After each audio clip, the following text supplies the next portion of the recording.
Coba kita tes beban.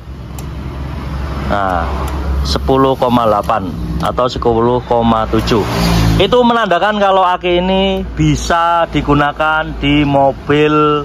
Ada sedikit cerita, konsumen aku memakai aki jenis basah untuk mobilnya. Selama dia beli aki jenis basah seperti ini, dia itu lupa untuk ngecek kondisi air akinya, sehingga air aki yang ada di sini itu habis total. Dan alhasil konsumen minta ditambahkan airnya, lalu minta disetrum.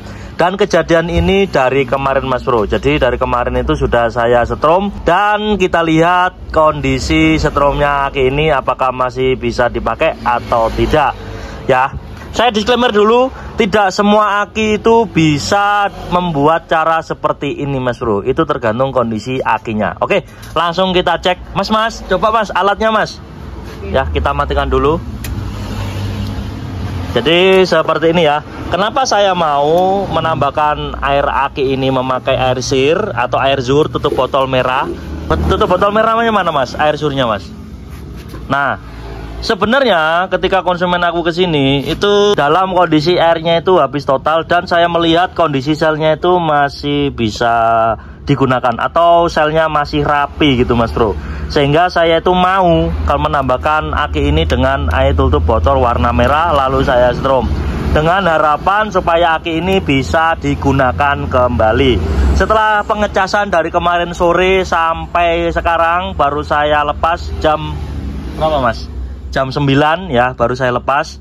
Dan kita coba tes akinya memakai alat tes delta starter ini. Nah, untuk voltasenya 13,4, sangat tinggi sekali karena ini adalah tes starter mobil ya, atau tes beban. Oke, coba kita tes beban. Nah, 10,8 atau 10,7. Itu menandakan kalau aki ini bisa digunakan di mobil konsumen aku Mas Bro. Jadi seperti itu. Nah, kalau kalian ingin mencobanya, pastikan yang pertama sel akinya itu masih bagus. Nah, kalian bisa melihatnya dari atas ini. Yang penting sel yang bagian plusnya itu masih kondisinya rapi. Dan aki ini selnya masih rapi gitu Mas Bro. Dan saya mau memakai cara tambahkan airnya, kemudian saya setrum.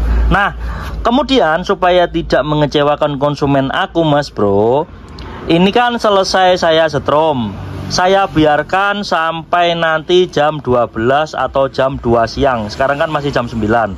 Saya biarkan dulu apakah stromnya ini masih tetap stabil atau tidak dalam beberapa waktu yang dekat ini. Nah, kalau stromnya masih stabil, baru saya berani menginformasikan ke konsumen aku kalau aki ini masih bisa digunakan kembali. Dalam apa ya, intinya itu cara seperti ini itu tidak jangka panjang Mas Bro ya. Ini jangka pendek saja, karena tipikal servis seperti ini adalah untuk sementara Mas Bro sifatnya. Jadi untuk meminimalisir budget, karena budget uangnya itu masih belum ada untuk membeli aki baru. Akinya sejak tahun 2023 bulan 10 tanggal 27, dan ini digunakan untuk jenis mobil yang starternya itu enteng-enteng banget ya, kayak Toyota Calya, Sigra, Ayla, kemudian apa, Agya, seperti itu. Oke, jadi seperti itu. Kalau kalian mendapati hal kejadian seperti ini, kalian bisa mencobanya dan eksperimen di rumah, asalkan kondisi selnya jika kalian lihat dari atas ini masih bagus. Ciri-ciri melihat sel bagus atau tidaknya, kalian harus membandingkan antara aki kalian sama aki teman kalian yang pemakaiannya belum lama gitu, dengan merek yang sama. Kalian bandingkan selnya. Kalau selnya sudah putus ya percuma kalian menggunakan cara seperti ini, kecuali selnya masih bagus kalau dilihat dari atas seperti ini. Oke, sampai jumpa di video berikutnya. Selamat apa ya selamat pagi, dan jangan lupa like, comment, dan subscribe Mas Bro. Salam otomotif.